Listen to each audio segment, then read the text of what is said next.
ለግለሰብ የሚደረግ ሥራ በብዙ መልኩ ለቡድን ከሚሰራ ሥራ የተለየ ነው። አንዳንድ ሰዎች በታላቅ ጉባኤ፣ በትልቅ ቤተ ክርስቲያን ወይም በታዋቂ ቦታ ላይ ካልሆነ በስተቀር አያገለግሉም። ክርስቶስ የሞተላትን ነፍስ ዋጋ በተግባር መገንዘብ ማለት ነው። የዚህች ነፍስ ዋጋ የክርስቶስ ደም ነው።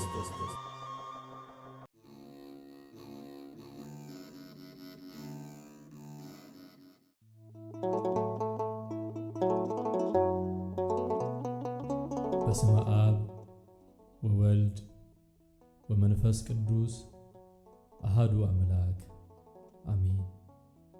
መንፈሳዊ አገልግሎትና መንፈሳዊ አገልጋይ የግብፅ ኦርቶዶክስ ቤተክርስቲያን ፓትርያርክ ቅዱስነታቸው አቡነ ሺኖዳ እንደጻፉት አያሌው ዘኢየሱስ እንደተረጎመው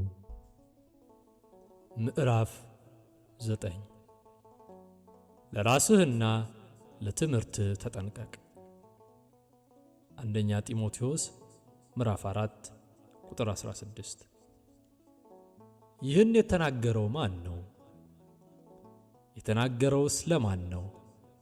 ለራስህና ለትምህርት ተጠንቀቅ፣ በእነዚህም ጽና። ይህን ብታደርግ ራስህንም የሚሰሙህንም ታድናለህና። አንደኛ ጢሞቴዎስ ምዕራፍ 4 ቁጥር 16። ታላቁ ሰባኪ ቅዱስ ጳውሎስ አገልግሎትን በጥልቀት ተግባራዊ አድርጓል። መንፈሳዊ ሕይወትን በሚገባ ተለማምዷል። ከሌሎቹ ሐዋርያት ይበልጥም እጅግ ደክሟል። አንደኛ ቆሮንቶስ ምዕራፍ 15 ቁጥር 10። በመንፈሳዊነቱ እስከ 3ኛ ሰማይ ድረስ ተነጥቆ ተወስዷል። ሁለተኛ ቆሮንቶስ ምዕራፍ 12 ቁጥር 2 እና 4። ቅዱስ ጳውሎስ ይህን ቃል የጻፈው በኤፌሶን ጳጳስ ለነበረው ደቀ መዝሙሩ ለጢሞቴዎስ ነው።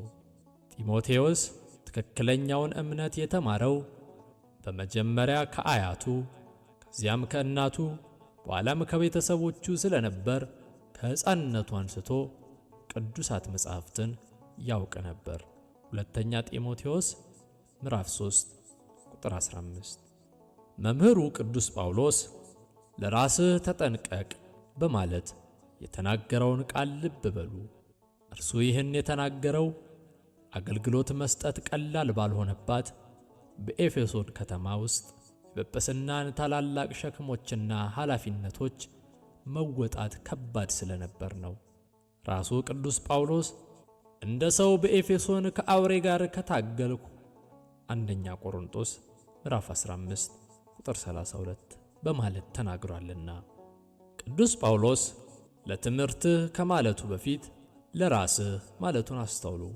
እርሱ ይህን ያለው ይህ ጉዳይ ለድህነቱና ለሚናገረው ቃል ለሚሰሙት ሰዎች ድህነት አስፈላጊ ስለሆነ ነው።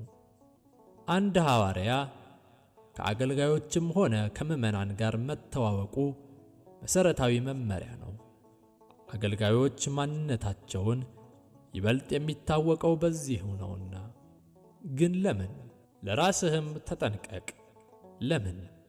የዚህ ምክንያት ከፍተኛ የዝና የእንቅስቃሴ እንዲሁም ለሌሎች ሰዎች የማሰብ ደረጃ ላይ የደረሱና ስሞቻቸው ታዋቂ የሆኑላቸው ሰዎች ራሳቸውን በመዘንጋታቸው ስለጠፉ ነው። እነዚህ ሰዎች የአገልግሎት ገጽታ አላቸው እንጂ ውስጣቸው ጠፍቷል። ከነዚህ ሰዎች አንዳንዶቹ ስለ ራሳቸው የሚያስቡ ነበሩ። ይሁን እንጂ አገልግሎት ሲጀምሩ ቸልተኝነት ወደ ልባቸው ዘልቆ ይገባል። እነዚህ ሰዎች ስለ ሌላ ሰዎች በማሰባቸው እንጂ ስለ ራሳቸው በማሰባቸው ተልእኳቸውን እንዳጠናቀቁ አድርገው እንዲያስቡ ያደርጋቸዋል። አንዳንዶቹ ደግሞ ከሚያስተምሯቸው ሕፃናት ወይም ደቀ መዛሙርት እጅግ ዝቅ ባለ ደረጃ ላይ ይገኛሉ። ሐዋርያው ለእነዚህ ለእያንዳንዳቸው ለራስህና ለትምህርትህ ተጠንቀቅ ይላቸዋል። ለምን? ሰው ዓለሙን ሁሉ ቢያተርፍ ነፍሱንም ቢያጎድል ምን ይጠቅመዋል? ማቴዎስ ወንጌል ምዕራፍ 16 ቁጥር 26። ሰዎች ራሳቸውን በመርሳት በአገልግሎት ውስጥ ቢታገሉ መንግሥተ ሰማያትን ከማጣት በስተቀር የሚጠቀሙት ጥቅም ምንድን ነው? እያንዳንዳቸው ራሔልን እንደወሰዱ ቢያስቡም የወሰዱት ግን ልያን ነው። ብዙ አገልጋዮች በአገልግሎት ውስጥ ሳሉ ከዚህ ቀደም ያልተቸገሩባቸው የተለያዩ ችግሮች፣ ጠቦችና ውግዘቶች ወደ ሕይወታቸው መግባቱን ይደርሱበታል። እውነቱን ለመናገር ግን አገልግሎት የእነዚህ ችግሮችና ጠቦች መገኛ ምክንያት አይደለም። ይሁን እንጂ ለራሱ የማይጠነቀቅ ሰው በእነዚህ ጉዳዮች ጉዳት ሊደርስበት ይችላል። እርሱ በአገልግሎት ውስጥ ብዙ ስህተት ላይ ሊወድቅ ይችላል። እርሱ ፈጽሞ ያልተገነዘባቸው አዳዲስ ኃጢአቶች ይከሰታሉ ወይም ተሸሽገው ከቆዩ በኋላ አሁን ይገለጣሉ። እርሱ አውቆትም ይሁን ሳያውቀው አገልግሎት ከፍ አድርጎ ያሳደገው ቢመስለውም እርግጡ እውነት ግን ቁልቁል መውረዱ ወይም መውደቁ ነው። እርሱ በአገልግሎት እያደገ ሲሄድ ተካፋይ የሚሆንባቸው ነገሮች እያደጉ ስለሚሄዱ ስህተቶቹም እያደጉ ይሄዳሉ። ኃላፊነቶቹ እየጨመሩ ሲሄዱም ሙሉ ጊዜው ይጓጣል። ራሱን እስከ መርሳትም ይደርሳል። እርሱ ለነፍሱ የሚያስፈልጋትን ምግብ ስለማያቀርብላት ቁልቁል ይወድቃል። አገልግሎቱን በማቆም ለራሱ እንዲጠነቀቅ ምክር ብትሰጡትም እጅግ ያዝናል። አገልግሎት ለእርሱ ሁሉ ነገሩ ስለሆነ ያለ እርሱ ሊኖር አይችልም። እዚህ ላይ እንዲህ አይነቱ ሰው ሊያውቅ የሚገባው ጠቃሚ እውነት ቢኖር ወደ እግዚአብሔር የሚመራው አገልግሎት ሳይሆን ንጹሕ ልብ መሆኑን ነው። እውነተኛ አገልግሎት የአንድ ሰው መንፈሳዊነት ቀንሶ እስከሚጠፋ ድረስ ሊገኝ አይችልም። ሰውየው ለራሱ የሚገባውን እንክብካቤ ሊያደርግ አልቻለምና እርሱ የእግዚአብሔር መንግሥት በመካከላችሁ ናትና ሉቃስ ወንጌል ምዕራፍ 17 ቁጥር 21 የሚለውን ቃል ስለሚዘነጋና ሙሉ ትኩረቱን በውጫዊው ጉዳይ ላይ ብቻ ስለሚያደርግ የእግዚአብሔር መንግሥት ከውጪ በሕዝቡ መካከል እንዳለች አድርጎ ያስባል። ሐዋርያው ቅዱስ ጳውሎስ በአገልግሎት ጥልቀት ውስጥ እያለ ለራሱና ለመንፈሳዊነቱ ይጠነቀቅ ነበር። ይህ ስለሆነም ነው በግልጽ እንዲህ በማለት የተናገረው፣ ነገር ግን ለሌሎች ሰዎች ከሰበኩ በኋላ ራሴ የተጣልሁ እንዳልሆን ሥጋዬን እየጎሰምኩ አስገዛዋለሁ። አንደኛ ቆሮንቶስ ምዕራፍ 9 ቁጥር 27። አንድ ሰው ሌሎች ሰዎችን ከሰበከ በኋላ በእግዚአብሔር ሊጣል ስለሚችል እነዚህ ቃላት ምንኛ ጥብቅና የሚሰሙ ቃላት ናቸው። እንዲህ አይነቱ ሰው እርሱ ራሱ ሳይሻገር ሌሎች ሰዎችን ከአንዱ ወደብ ወደ ሌላኛው ወደብ የሚያሻግር ድልድይን ይመስላል። ወይም ደግሞ እርሱ ራሱ ወደ ቤተ መቅደስ ሳይገባ ሰዎች እንዲገቡ የሚጣራ ደወልን ይመስላል። በዚህ እኔ ራሴ የተጣልሁ እንዳልሆን የሚሉትን ቃላት ትፈራቸዋለህ። አንዳንድ አገልጋዮች በፒራሚድ የሚመሰል መንፈሳዊ ሕይወት ስላላቸው ለራስህ ተጠንቀቅ። እነርሱ በመጀመሪያ እስከ ጫፍ ድረስ ወጥተው በኋላ ቁልቁል ይወርዳሉና። እንደነዚህ አይነቶቹ አገልጋዮች ጊዜ ቢኖራቸውም ያ ጊዜ የእነርሱ አይደለም። ከዚህ በተጨማሪ ትኩረታቸውም ሆነ ስሜቶቻቸው የእነርሱ አይደሉም። ሁሉም ጊዜ እንክብካቤና ስሜቶቻቸው የተሰጡት እነርሱ አገልግሎት ብለው ለሚጠሩት ጉዳያቸው ነው። የእነርሱን መንፈሳዊነት በተመለከተ ግን ምንም አይነት ጊዜ ሊያገኙ አይችሉም። በልባቸውም ውስጥ ለዚህ ጉዳይ ምንም አይነት ፍላጎት የላቸውም። አንዳንዶች ይህን የሚቆጥሩት ለሌሎች መሥዋዕት እንደመሆን አድርገው ነው። የራስ መሥዋዕትነት የቅድስና ሥራ ለመሆኑ ምንም ጥርጥር የለውም። ይሁን እንጂ የራስን መንፈሳዊነት መሥዋዕት ማድረግ ግን ኀጢአትም ጥፋትም ነው። በአንድ ወቅት መጥምቁ ዮሐንስ እርሱ ሊልቅ እኔ ግን ላንስ ያስፈልጋል ዮሐንስ ወንጌል ምዕራፍ 3 ቁጥር 30 በማለት ተናግሯል። እርሱ ይህን ሲናገር በመንፈሳዊነት ወይም በእግዚአብሔር ፍቅር ፈጽሞ ለማነስ አይደለም።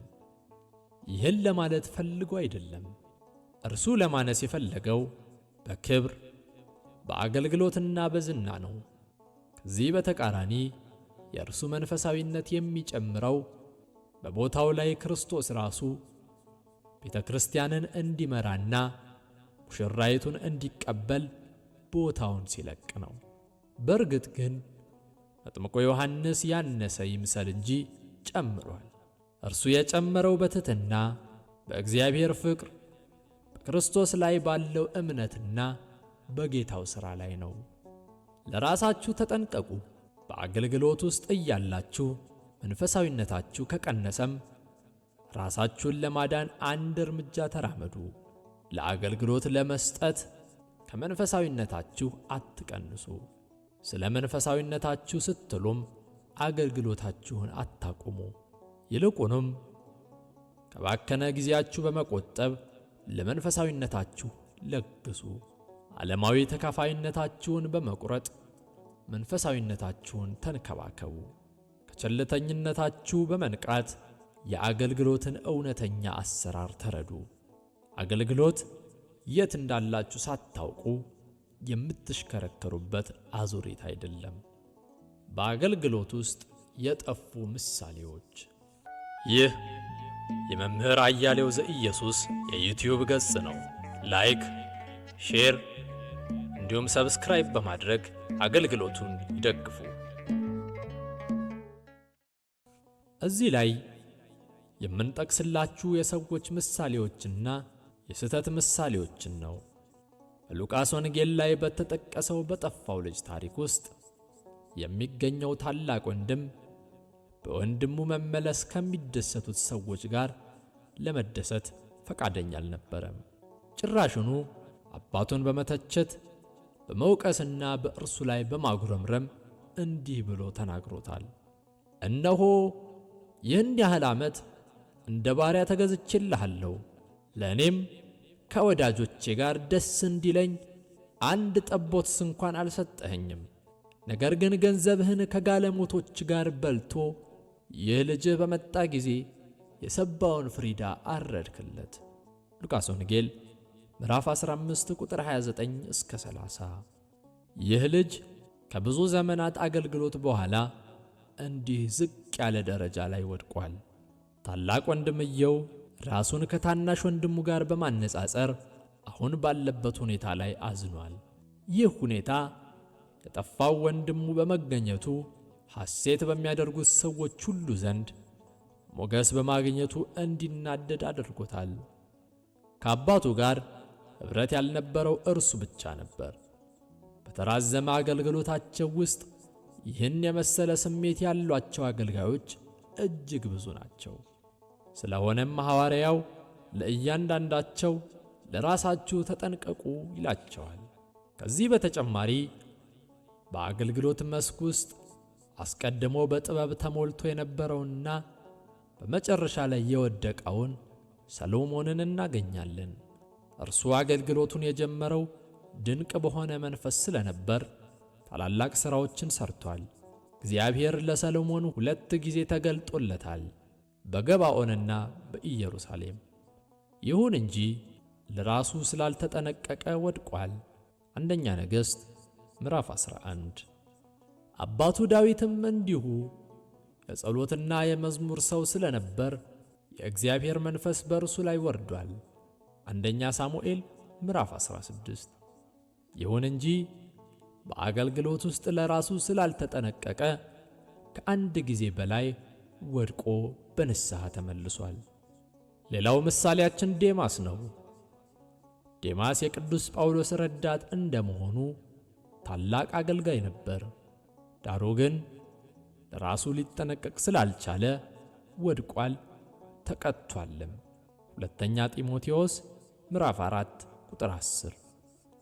ከሰባቱ ዲያቆናት መካከል አንዱ የነበረው ኒቆላዎስ በመንፈስ ቅዱስ ተሞልቶ የነበረ ሰው ቢሆንም ወድቋል። አንድ አገልጋይ ለራሱ ካልተጠነቀቀ የሚወድቅባቸው ብዙ ምክንያቶች አሉ። ከነዚህ ሁሉ የሚከፋው ግን ኩራት ነው። አንድ መንፈሳዊ አገልጋይ ትሕትናውን በልቡ ይጠብቃል፣ በማንኛውም ጊዜ መማርንም ይወዳል። ጥቂቶች ግን እድገት ሲያገኙ ኩራት ይሰማቸዋል፣ የደቀ መዝሙርነትን መንፈስ ያጡታል። ከዚህ በኋላ በራሳቸው አመለካከት ላይ ብቻ ችክ ስለሚሉ የማንኛውንም ሰው ምክር መስማት አይሹም። ምናልባት አንዳንድ ጊዜ ሌላውን ሰው ምክር ቢሹም ምክሩን አይከተሉትም። ከዚህ በኋላ ከመማርና ከመሻት ፍቅር ይልቅ ወደ ውይይትና ወደ ክርክር ያድጋሉ። ከዚያም በራሳቸው አመለካከት ላይ የሚመጣውን ይቃወማሉ፣ ይከራከሩማል። በመጨረሻም ሌሎች ሰዎችን ወደ ማውገዝና ወደ ማጥፋት ይሸጋገራሉ። ምናልባት አንዳንዶቹ አመለካከቶቻቸውን የእምነት መሠረት በማድረግ ማንኛውንም አይነት ውይይት ወይም ተቃውሞ ባለመቀበል ራሳቸውን በመጻረር ያበቃሉ። ከዚህ በኋላ በአገልግሎት መስክ ውስጥ የሚቃወመውን ማንኛውም አይነት ሰው ይቆጡታል። በዚሁ በመቀጠልም የገዛ አመለካከቶቻቸውን እንዲቀበሏቸው ግድ ይላሉ። ይህን ሲያደርጉም የራሳቸውን እልህኝነትና እምቢተኝነት መለያ በማድረግ ይሆናል። እንዲህ ላለው አገልጋይ ለራሱ መጠንቀቅ፣ የት እንዳለ ማወቅና ወዴት እንደሚሄድ መጠንቀቅ አስፈላጊ አይደለም። ብዛት ያላቸው አገልጋዮች ይበልጥ እድገት እያመጡ ሲሄዱ ይበልጥ ብስጩዎች እየሆኑ ይሄዳሉ። በቀላሉም ይቆጣሉ። ስለሆነም አዘውትረው ይገስጻሉ፣ ይወቅሳሉ፣ ይነጫነጫሉ፣ ለስህተቶቻቸውም ይቅርታ አይጠይቁም።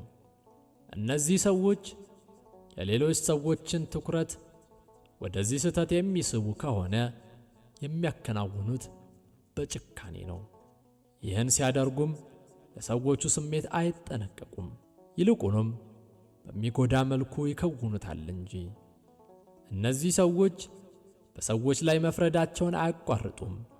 ይህን በማድረጋቸውም የራሳቸውን የዋህነትና ትሕትና ያጡታል። ከሌሎች ሰዎች ጋር ሲነጋገሩ የሚያሳዩትን ደስታና መልካም መንገድን ያጠፉታል። ድምፆቻቸውን እጅግ ከፍ አድርገውም ይጮኻሉ፣ ትእዛዛትንም ያስተላልፋሉ። የጨቋኝነት መንፈስ በእነርሱ ላይ ተገልጦ ይታያል። እንዲህ ያለው አገልጋይ ለራስህ ተጠንቀቅ የሚሉት ቃላት እንደሚያስፈልጉት ጥርጥር የለውም። የቤተ ክርስቲያን ሕግጋት የተደነገጉት ጳጳሱ ፈጥኖ እንዲቆጣ ተደርገው አይደለም። ቅዱሳት መጻሕፍትም እንዲሁ። አንደኛ ጢሞቴዎስ ምዕራፍ 1 ቁጥር 7 ሕግጋቱ ለቀሳውስት ለዲያቆናትና ለሁሉም አገልጋዮች የሚያስፈልጉ ናቸውና። እንዴት ለራስህ መጠንቀቅ እንደሚገባህ። አንደኛ፣ ዘወትር በሕሊናህና በልብህ ውስጥ ስለ ራስህና ስለ ዘላለማዊ ሕይወትህ ማሰብህን አኑር። ዘላለማዊው ተድላና ደስታ ሊገኝ የሚችለው በልብ ንጽሕናና ከእግዚአብሔር ጋር በሚኖር ጥልቅ መጣበቅ ብቻ ነው። አንተ ራስህን ካጣኸው ሁሉንም ነገር ታጣዋለህ። ራስህን የምታሸንፍ ከሆንክ ደግሞ ሁሉንም ነገር ታሸንፋለህ። ሁለተኛ፣ ለራስህ የምትጠነቀቅ ከሆንክ ለትምህርትህም ትጠነቀቃለህ። አንተ ራስህ ትምህርት መማሪያ፣ ተስማሚ፣ ስብከትና ሕያው ምሳሌ ትሆናለህ። እናትና አባት ልጅ በመንፈሳዊ ሕይወቱ ውስጥ በመጀመሪያ ትምህርት የሚማርባቸው ትምህርቶች ናቸው። ሃይማኖተኛ ሚስት ባሏን ወደ እግዚአብሔር ለማቅረብ ተግባራዊ ምሳሌ ናት። አገልጋዩ ወይም መምህሩ ለሚያስተምራቸው ሕፃናትና ለደቀ መዛሙርቱ ትምህርት ምሳሌ ነው። እነርሱ ከስብከቱ ወይም ከማስተማሩ ይበልጥ ከሕይወቱ ብዙ ነገር ይማራሉና። ሦስተኛ፣ ስለሆነም ስለ ደቀ መዛሙርትህ ወይም ስለ ትምህርትህ የምታስብ ከሆንክ እነርሱም ደግሞ በእውነት የተቀደሱ እንዲሆኑ እኔ ራሴን ስለ እነርሱ ቀድሳለሁ። ዮሐንስ ወንጌል ምዕራፍ 17 ቁጥር 19 የሚለውን የኢየሱስ ክርስቶስ ቃል ከፊትህ ታስቀድማለህ። በእርግጥም እነዚህ ቃላት አገልጋይን በተመለከተ የተለየ ትርጉም አላቸው። አንተ ራስህን ይበልጥ እየቀደስክ ስትመጣ አገልግሎትህ ይበልጥ የበለጸገና ፍሬያማ እየሆነ ይመጣል። ከባዶ ነገር ምንም ነገር ልትሰጥ አትችልምና ተርፎት ሊፈሰው የሚችለው ሙሉ ያለው ብቻ ነው። ስለሆነም ሞልቶህ ለሌሎች ሰዎች ማፍሰስ የምትፈልግ ከሆንክ በመጀመሪያ አንተ ልትሞላ ይገባሃል። አራተኛ፣ ይሁን እንጂ ዓላማህ ሞልቶ በሌሎች ላይ እንዲያፈስ ግድ አትበል። ሙሉ መሆን ለአንተ መንፈሳዊ ደስታ እንዲሆን ግን ፍቀድ። በፍቅር በመንፈስና በእውነት የተሞላ ሁን። ምክንያቱም ፍቅር ያንተ ሕይወትና ሐሳብ፣ እግዚአብሔርን ማወቅም መንፈስን በዚህ ዓለም ሳለህም ሆነ በሚመጣው ዓለም ውስጥ የሚመግባትና መንፈሳዊ ደስታ የሚሰጣት ጥልቅ እውነት ስለሆነ ነው። ዮሐንስ ወንጌል ምዕራፍ 17 ቁጥር 3። ትምህርት ለማዘጋጀት ወይም ሌሎችን በእውቀት ለመጥቀም ብለህ ሳይሆን ስለ መንፈሳዊነት ስትል አንብብ። አምስተኛ፣ ስለ ራስህ መጠንቀቅ ስትጀምር ለሐሳቦችህና እግዚአብሔር በእነዚህ ሐሳቦች ውስጥ ስላለው ቦታ መጠንቀቅ ትጀምራለህ። ሐሳቦችህ ወዴት እንደተነጣጠሩ፣ በምን ጉዳይ ላይ እንደተነጣጠሩ፣ ለምን እንደተነጣጠሩ ወይም ከእነዚህ ሁሉ በስተጀርባ ያሉትን ስሜታዊነቶች ለማወቅ ከፈለግ አሁንም ሐሳብህን ግታው። በቅዳሴ ላይ ካህኑ ምዕመናኑን ልቦቻችሁ ወዴት ናቸው በማለት መጠየቁና ምዕመናኑም ከጌታ ጋር ናቸው ብለው መመለሳቸውን አስተውሉ። እንዲህ ያለው መልስ ሁልጊዜ እውነት ይሁን። ሕሊናችሁም ዘወትር ንቁ ይሁን። ሐሳቦቻችሁ የተበታተኑ ከሆኑ ሰብሰብ አድርጓቸውና ለራሳችሁ እንዲህ በሉት፣ እኔ ተኛው አንቀላፋሁም፣ እግዚአብሔርም ደግፎኛልና ነቃው። መዝሙረ ዳዊት መዝሙር 3 ቁጥር 5። እኔም ማልጄ እነሳለሁ። መዝሙር 56 ቁጥር 8። ስድስተኛ፣ የምትጠነቀቀው ለሐሳቦችህ ብቻ አይደለም፣ ለመላው ሕይወትህ፣ ለጠባይህ፣ ከሰዎች ጋር ስለ መስማማትህና ጠባይህ ምን ያህል መንፈሳዊ ስለመሆኑ ጭምር እንጂ። በእያንዳንዱ እርምጃ ውስጥ የት እንደሆንክ ራስህን ጠይቅ። ራስህን በሚገባ መርምር። ለራስህ ምክንያት ሰበብ አትፈልግ፣ ወይም በማንኛውም ነገር ላይ ለዘብተኛ አትሁን። ታላቁ ቅዱስ መቃርስ ወንድሜ ሆይ ሌሎች ሰዎች በአንተ ላይ ከመፍረዳቸው በፊት አንተ ራስህ በራስህ ላይ ፍረድ በማለት የተናገራቸውን ቃላት አስታውስ። ሰባተኛ፣ ለግቦችህና እነዚህን ግቦችህን ለማሟላት ለምትጠቀምባቸው ዘዴዎችህም ተጠንቀቅ። ግቦችህ ሁሉ ዓለማዊ ናቸውን? ራስህን መውደድህ እጅግ ጠቃሚ ግብህ ነው ወይስ ያለህ ግብ ብቻ ይኸውም በምድር ላይ ምንም ነገር ሳትፈልግ ከእርሱ ጋር መጣበቅ ነው? ከግቦችህ አፈንግጠህ ወጥተሃልን? ወይስ ግቦችህ ገንዘብ ማግኘትን፣ ዝናን፣ ሥልጣንን፣ ታላቅነትን፣ ምቾትን ወይም ተራ እውቀትን ያጠቃለሉ ናቸው? እነዚህ ግቦችህን ለማሟላት የምትጠቀምባቸው ዘዴዎችህ ምንድን ናቸው? እነዚህ መንፈሳዊ ግቦችህ ናቸው ወይስ የሚገልጡት ምቀኝነትና ጥቃትን ነው? ስምንተኛ፣ ለደረጃዎችህ ተጠንቀቅ። ደረጃዎችህ ሙሉ ለሙሉ ሥጋዊ ናቸው ወይስ መንፈሳዊ ወይስ ማኅበራዊ? የጽድቅ ሥራዎችህ ከመንፈስ ወይም ከእግዚአብሔር ፍቅር ጋር ግንኙነት ሳይኖራቸው ሁሉም ማኅበራዊ የጽድቅ ሥራዎች ሊሆኑ ይችላሉ። እነዚህ የጽድቅ ሥራዎች መንፈስ የሌለባቸው ሥጋዊ የጽድቅ ሥራዎች ናቸው። ወይም እዚያ ደረጃ ላይ አልደረስክም። ስለዚህ የት እንዳለህና የጸጋህን መንገዶች የት ድረስ ተግባራዊ እንዳደረግክ እወቅ።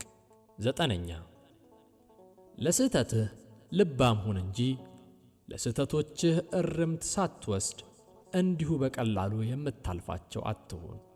አንድ መንፈሳዊ ሰው ሊወድቅ ይችላል። ይሁን እንጂ መውደቁን ይገነዘባል፣ ንስሐ ይገባል። ወደፊት ዳግም እንዳይወድቅም በመጠንቀቅ ፈጥኖ ይነሳል። እናንተስ ከወደቃችሁ በኋላ በመውደቃችሁ ትቀጥላላችሁ ወይስ ከወደቃችሁ በኋላ የሚከፋ ነገር ውስጥ ትገባላችሁ? ምናልባት ከስህተቶቻችሁ ጋር ትለማመዳላችሁ ወይስ ስህተቶቻችሁ ልማድ ይሆኑባችኋል? ወይስ ስህተቶቻችሁ ልማድ ሆነው ይለወጡባችኋል? ከዚህ በኋላ ግን በስህተቶቻችሁ በመፈላሰፍ ይህ ትክክለኛ ጠባይ ነው ብላችሁ ትፈርዳላችሁ። 10ኛ ለመንፈሳዊ እድገትህ ተጠንቀቅ። መንፈሳዊ ሕይወት ወደ ፍጹምነት የሚያደርስ ጉዞ ሲሆን ሰው በዚህ ጉዞ ውስጥ የተፈጠረበትን የእግዚአብሔር አምሳያነት ዘፍጥረት 1 ቁጥር 27 መልሶ እስከሚያገኝ ድረስ ይህን ያለማቋረጥ የሚያሻሽልበት ጊዜው ነው። አንተ በየጊዜው እየተሻሻልክ ነው ወይስ አንድ የሆነ መንፈሳዊ ደረጃ ላይ ስትደርስ ደንዝዘሃል? ስለዚህ በመንፈሳዊው መንገድ ላይ መሆንህን ወይም ቀጥ ብለህ መቆምህን ወይም መውደቅህን አስተውል። የተሻሻልከው በጥራት ነው ወይስ በብዛት? ወይስ ይህ መሻሻል የተለመደ መሻሻል ሆኖ አንድ ሰው የጸሎቶቹን ቁጥር ያለ ጥልቀት፣ ያለ መንፈሳዊነት፣ ያለ መረዳት፣ ያለ ተመስጦ፣ ያለ ሙቀት፣ ያለ መሸነፍ፣ ያለ እምነትና ያለ ትሕትና እንደሚጨምረው ያለ መሻሻል ነው? ለራስህና ለትምህርትህ ተጠንቀቅ። ማስተማር ተራ ሥርዓት አይደለም። አገልግሎትም ተራ ሥልጣን አይደለም። ሃይማኖት ከአንዱ ሰው ልብ ወደ ሌላ ሰው ልብ የሚተላለፍ ፍቅር ነው። እምነትም ከአንዱ ትውልድ ወደ ሌላው ትውልድ የሚወርድ ነው። የምትስፋፋውና የምታድገው የእግዚአብሔር መንግሥት ናት። የአንድን ሰው ልብ የሚያቀጣጥለውና የሌሎች ሰዎችን ልብ የሚያነደው ቅዱስ ቅንዓት ነው። መንፈሳዊ አገልጋይ የሚባለውም ከእግዚአብሔር ጋር የተጣበቀው ሰው ነው። እግዚአብሔር ፍቅር ስለሆነም አገልጋዩ እግዚአብሔርና ሰውን አስመልክቶ በፍቅር የተሞላ ሊሆን ይገባዋል። ልትጠነቀቅለት የሚገባህ አገልግሎት ይህ ነው። ትምህርትህም ትክክለኛ ሊሆን ይገባል። ቅዱስ ጳውሎስ ለደቀ መዝሙሩ ለቲቶ አንተ ግን ሕይወት ለሚገኝበት ትምህርት የሚገባውን ተናገር ቲቶ ምዕራፍ 2 ቁጥር 1 በማለት እንደተናገረው ማስተማርህ የግል ጉዳይ ወይም የሚያፈነግጥ ወይም በአንተ የተፈጠረ ተራ ትምህርት አይሁን። የሃይማኖት ትምህርት ቤቶች ስርጭት ወደ ጥርጥርና ከእውነተኛ እምነት ውጪ ወደ ሆነ እምነት መርቷል። ትምህርትህ ትክክለኛ መሆን እንደሚገባው ሁሉ የሚቀበሉትን ሰዎች ማጥገብ ይችል ዘንድ የበለጸገ መሆን አለበት። ለእነርሱና ለደረሱበት መንፈሳዊ ደረጃ የሚመች ንጹሕ፣ እንዲሁም ከስድብና ከቁጣ የተለየ መሆንም አለበት። ይህ ደግሞ ትምህርትህን የሚሰሙ ሁሉ መንፈስ ቅዱስ በአንደበትህ መናገሩንና የምትናገራቸውን ቃላት እንደሚሰጥህ ያሳውቅልሃል። የምታስተምረው ትምህርት መጽሐፍ ቅዱሳዊ ይሆን ዘንድ ተጠንቀቅ። በእግዚአብሔር ቃል ላይ ከተመሠረት ድህነትህ ብልህ እንድትሆን ያደርግሃልና። ሁለተኛ ጢሞቴዎስ ምዕራፍ 3 ቁጥር 15። ቅዱስ እንጦንስ ይህን አስመልክቶ ሲናገር እንዲህ ብሏል። የምትናገረው ነገር ሁሉ ከቅዱሳት መጻሕፍት የራቀ ማስረጃ ሊኖረው አይገባም። ከዚህ በተጨማሪ ትምህርትህ ሐዋርያዊ ሊሆን ይገባዋል። ይህ ደግሞ ብዙ ቅዱሳን አባቶች ከመሰከሩለት ጋር ተያይዞ ሊነገር ይችላል። ሁለተኛ ጢሞቴዎስ ምዕራፍ 2 ቁጥር 2። ወደ ስህተት ሊመራህ ስለሚችል በራስህ አስተሳሰብ ላይ አትደገፍ። ቅዱሳት መጻሕፍት በራስህም ማስተዋል አትደገፍ፣ ምሳሌ ምዕራፍ 3 ቁጥር 5 ይላሉና። አባቶች በመንፈስ ቅዱስ የተናገሩትን ቃል ተከተል። ከዚህ ሌላ ትምህርትህ ሙሉ መሆን አለበት። ግማሽ እውነቶችን አትናገር። ነጠላ ጥቅሶችን የመጠቀም አደጋ እንዳይደርስብህ ተጠንቀቅ። ሙሉ መጽሐፍ ቅዱስ የተቀናጀ ትምህርት ነውና። የማስተማር ዘዴህ ውጤታማ፣ የሚስብ፣ የሚያስደስትና ደቀ መዛሙርትህ ብዙ ምርኮ እንዳገኘ በቃልህ ደስ አለኝ መዝሙር 118 ቁጥር 162 ብለው በመናገር የሚረኩበት ይሁን። መንፈስ ቃሉን ከደስተኛ ልብ ጋር ያያይዘዋል፣ ሕሊናም በእርሱ ያሸበርቃል። አሁን ለራሳችሁና ለትምህርታችሁ ከተጠነቀቃችሁ ውጤቱ ምን ሊሆን ነው የሚችለው? ራሳችሁን ታድናላችሁ። ለሌሎች ሰዎች በሚሆን ትኩረታችሁና እነርሱን ለማስተማር በሚሆን ትኩረታችሁ መካከል ራሳችሁን አትዘንጉ። እናንተም እንደ እነርሱ መማር እንደሚገባችሁ ሊታወቃችሁ ያስፈልጋችኋል። ይህ ብቻ አይደለም፣ እንደ እነርሱ እናንተም ድኅነታችሁን መሻት አለባችሁ። እናታችን ቅድስት ድንግል ማርያም ነፍሴ ጌታን ታከብረዋለች፣ መንፈሴም በአምላኬ በመድኃኒቴ ሐሴት ታደርጋለች ሉቃስ ወንጌል ምዕራፍ 1 ቁጥር 47 ማለቷን አስታውሱ። እናንተስ ምንድነው የምትሉት? ጳጳሱ ቅዱስ ጢሞቴዎስ ድኅነቱን እንደሻተ እናንተም ድኅነታችሁን መሻት አለባችሁ። አገልግሎታችሁ ለሌሎች ሰዎች ድኅነት ብቻ እንደሚሆን አድርጋችሁ አታስቡ፣ ለእናንተም ጭምር እንጂ። ስለሆነም ሐዋርያው እንደተናገረ ፊልጵስዩስ ምዕራፍ 2 ቁጥር 12 ለራሳችሁ ድኅነት በፍርሃትና በመንቀጥቀጥ ለመሥራት ትችሉ ዘንድ ስለ ራሳችሁ ተጠንቀቁ። ሐዋርያው ቅዱስ ጴጥሮስ ይህን አስመልክቶ ሲነግረንም በእንግድነታችሁ ዘመን በፍርሃት ኑሩ፣ አንደኛ ጴጥሮስ ምዕራፍ 1 ቁጥር 17 ብሎናል። አንተ በድኅነት መንገድ ላይ መጓዝ ሳትጀምር ለሌሎች ሰዎች ድኅነት ትሠራ ዘንድ አትችልም። አንተ ራስህ ጥብቅ ሳትሆን ሌሎች ሰዎች በመንፈሳዊ ሕይወታቸው ጥብቅ እንዲሆኑ ልታስተምራቸው አትችልም። ይህም ማለት አንተ ለራስህ አትጠነቀቅና ትምህርትህን ለራስህ ሕይወት ተግባራዊ ሳታደርግ ጥብቅ መሆን አትችልም ማለት ነው። ጥብቅ መሆን የምትችለው በዚህ ጊዜ ብቻ ነው። የሚሰሙህንም አድን። የሚሰሙህን ሰዎች በድኅነት መንገድ ላይ በትክክለኛ ትምህርትና ለራስህ በምታደርገው ጥንቃቄ ምሳሌ በመሆን ልትመራቸው ትችላለህ። እነርሱ ምሳሌነትህን ይከተላሉ፣ ጠባይህንም ይወርሳሉ። ይህን የሚያደርጉትም ልክ ቅዱስ ጢሞቴዎስ መምህሩ የነበረው ሐዋርያው ቅዱስ ጳውሎስን በመምሰል እንደሚሠራው ማለት ነው። ሁለተኛ ጢሞቴዎስ ምዕራፍ 3 ቁጥር 10 እና 11። ይህ እያንዳንዱ አገልጋይ ሊከተለው የሚገባው ትክክለኛ መንገድ ነው። ለራሳቸውና ለትምህርታቸው የማይጠነቀቁ ሰዎች ግን ራሳቸውንና ከእነርሱ የሚማሩትን ሰዎች ያጠፋሉ። ለራሳችሁና ለትምህርታችሁ የምትጠነቀቁ ከሆናችሁ ደግሞ በመጠንቀቃችሁ ቀጥሉ። ሐዋርያው እንደተናገረ በመጠንቀቃችሁ ቀጥሉ።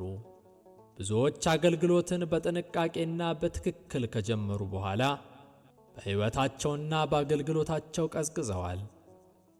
በሌሎች ሰዎች ላይ የሚኖራቸው ተጽዕኖ ደካማ ይሆናል። የእግዚአብሔር ልጆች የሆናችሁ እናንተ ግን እንደዚህ አትሁኑ። ለራሳችሁና ለትምህርታችሁ በመጠንቀቅ በዚያው ቀጥሉ። ምን ጊዜም ቢሆን መንፈሳችሁ በመለኮታዊ ፍቅር ይቀጣጠል። ይህን ፍቅርም ለሌሎች ሰዎች አስተላልፉ።